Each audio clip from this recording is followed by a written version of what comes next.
La yukallifullahu nafsan illa wus'aha. Allah tidak pengen memberi kalian beban hukum. Yukallif itu taklif, dalam bahasa kita itu artinya beban hukum. Walaupun di Indonesia banyak orang pakai ayat ini untuk bab musibah. Sebetulnya ini bukan bab musibah, tapi bab syariah. Kalau bab musibah, wala nabluwannakum bisyai'in minal khauf am hasibatum an tadkhulul jannah. Banyak ayat-ayat tentang musibah, ujung-ujungnya sabar. Kalau ini bukan bab musibah, kan ada orang bilang Allah nggak akan memberi kita musibah di luar batas kemampuan kita. Ayatnya la yukallifullah. Enggak, itu bukan ayat tentang bab musibah, tentang syariah. Karena bahasanya taklif. Orang yang sudah terkena beban hukum syariah namanya mukallaf. Kalau bahasa kita orang yang sudah balik.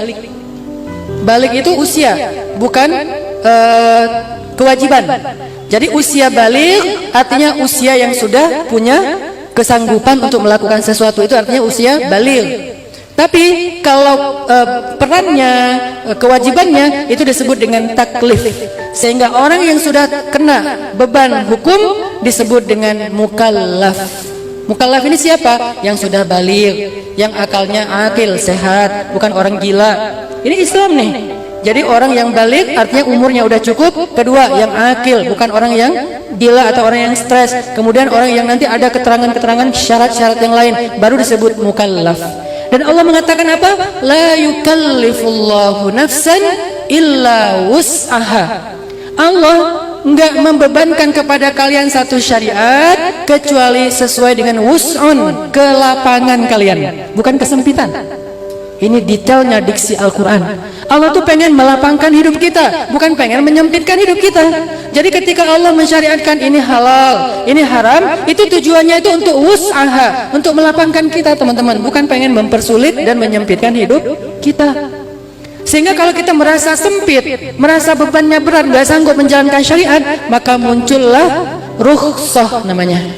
Muncul rukhsah, muncul keringanan.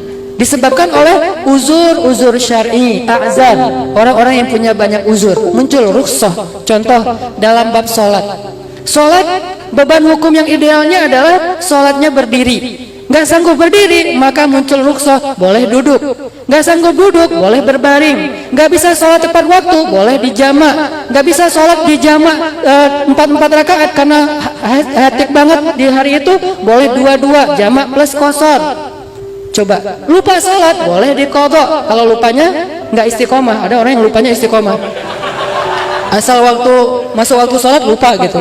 Ini artinya ada banyak sekali keringanan. Kenapa? Allah itu la yukallifullahu nafsan illa wus'aha. Allah tuh nggak pengen membebankan kita kecuali sesuai dengan kesanggupan kita.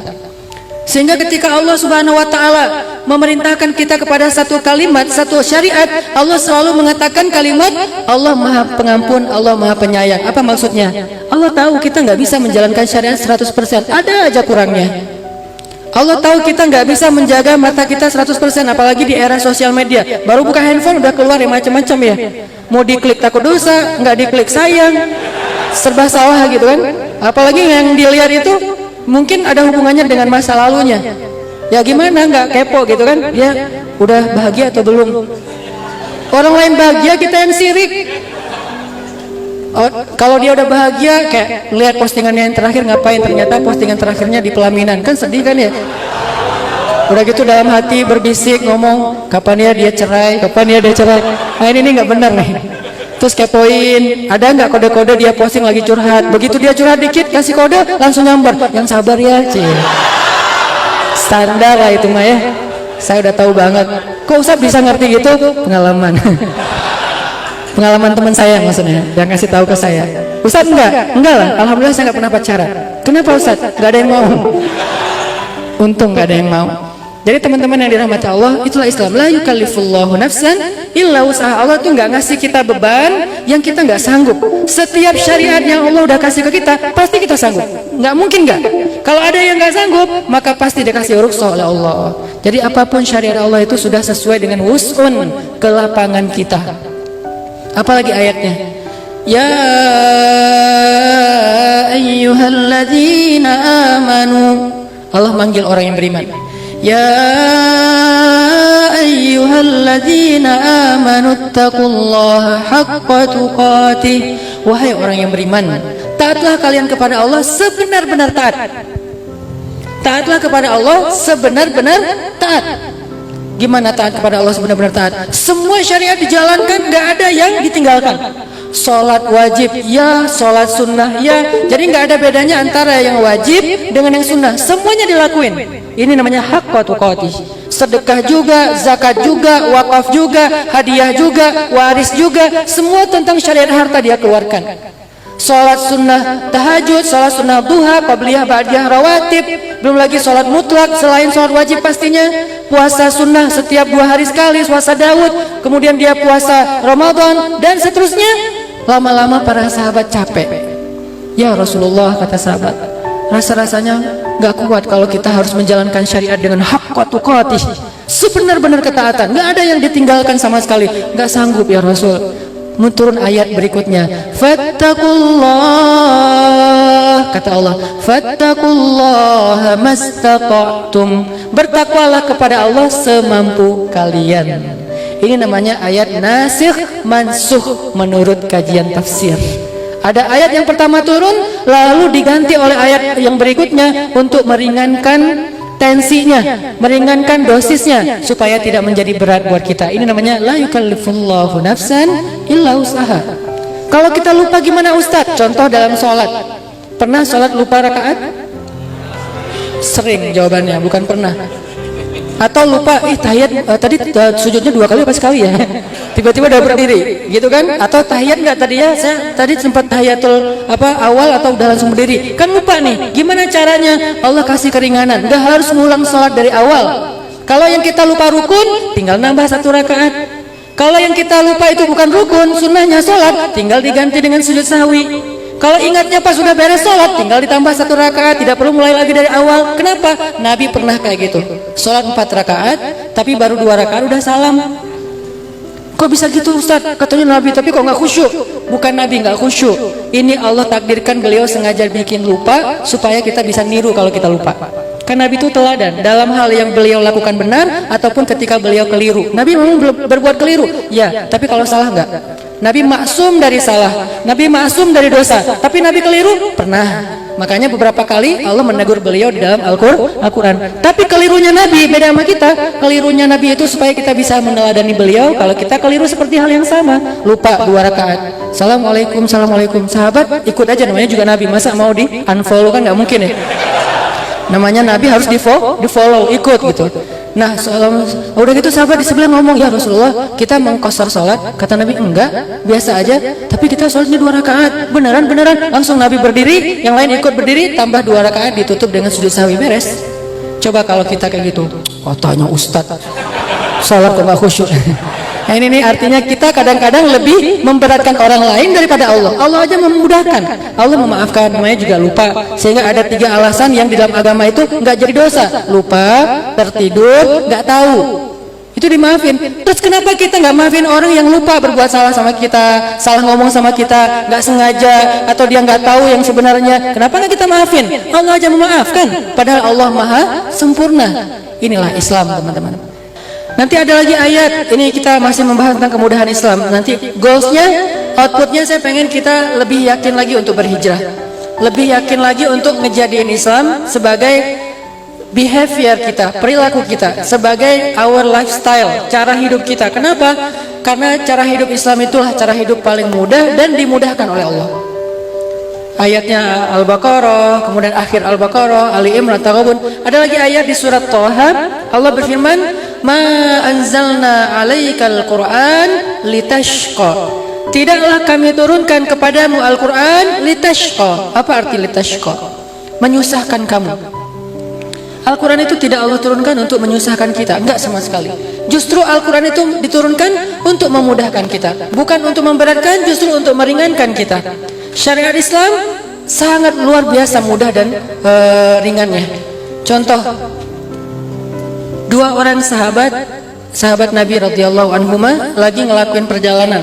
Jadi kayak kalau bahasa kita tuh kayak mungkin lagi touring gitu. Lagi touring, 2 orang nih, yang satu anak motor klasik, yang satu lagi motor gede gitu ya, touring berdua, beda mazhab.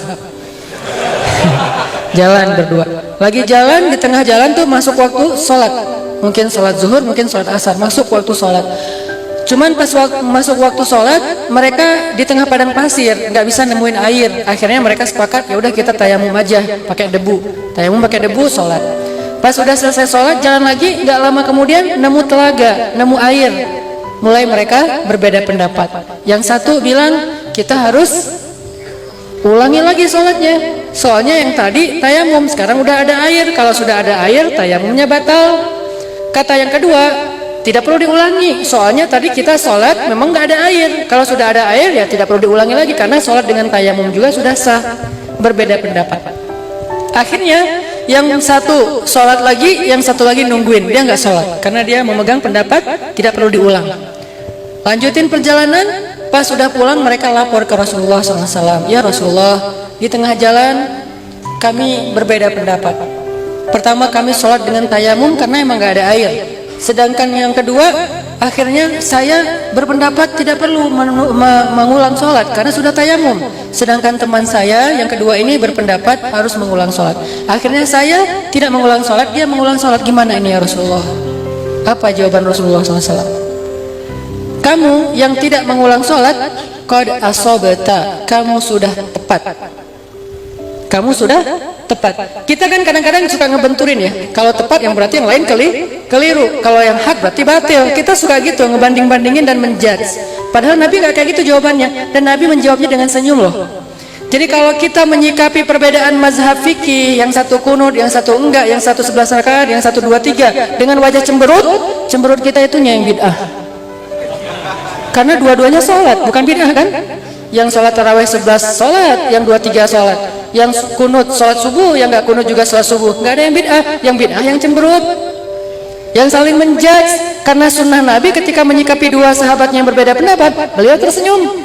Lalu beliau mengatakan, kamu yang tidak mengulangi sholat, asabata, kamu udah tepat. Sedangkan kamu yang mengulangi sholat 2 kali, kamu dapat pahala 2 kali. Ini Islam. Nggak dibentur-benturin sama Nabi. Kenapa kamu ngelakuin apa yang saya nggak lakukan? Dasar kamu ahli neraka apa? Enggak. Padahal Rasulullah pemilik dalil loh. Rasulullah tuh nggak perlu cari di Google Bukhari Muslim. Nabi langsung ngomong, saya bersabda. Kan pemilik dalil. Tapi akhlak Rasulullah SAW luar biasa. Sehingga yang satu bahagia, yang kedua juga bahagia. Yang pertama dia sholat sesuai dengan pemahaman dia, nggak perlu diulang karena tayamum juga cara bersuci. Ya udah, kamu udah benar. Asabta. Tapi yang mengulangi, kamu dapat pahala 2 kali lipat. Kira-kira mana yang kita pilih? Ya dua-duanya baik. Ya, astagfirullah, salah nanya. Baper sih. Ya maksud saya dua-duanya baik. Yang pilihan pertama yaitu sholat sekali baik. Pilihan yang kedua, ya gitu deh. Oke. Ini diantara contoh gimana Rasulullah SAW memberi kita teladan. Kalau Islam itu asik banget, santai banget, nggak kaku. Selama memang yang dilakukan itu bukan maksiat kepada Allah SWT. Dan ini adalah salah satu diantara teladan dari Rasul soal fikih. Ma anzalna alaikal Quran litashqa. Kami tidak turunkan Al-Quran kepadamu untuk menyusahkan kamu, sebaliknya memudahkan.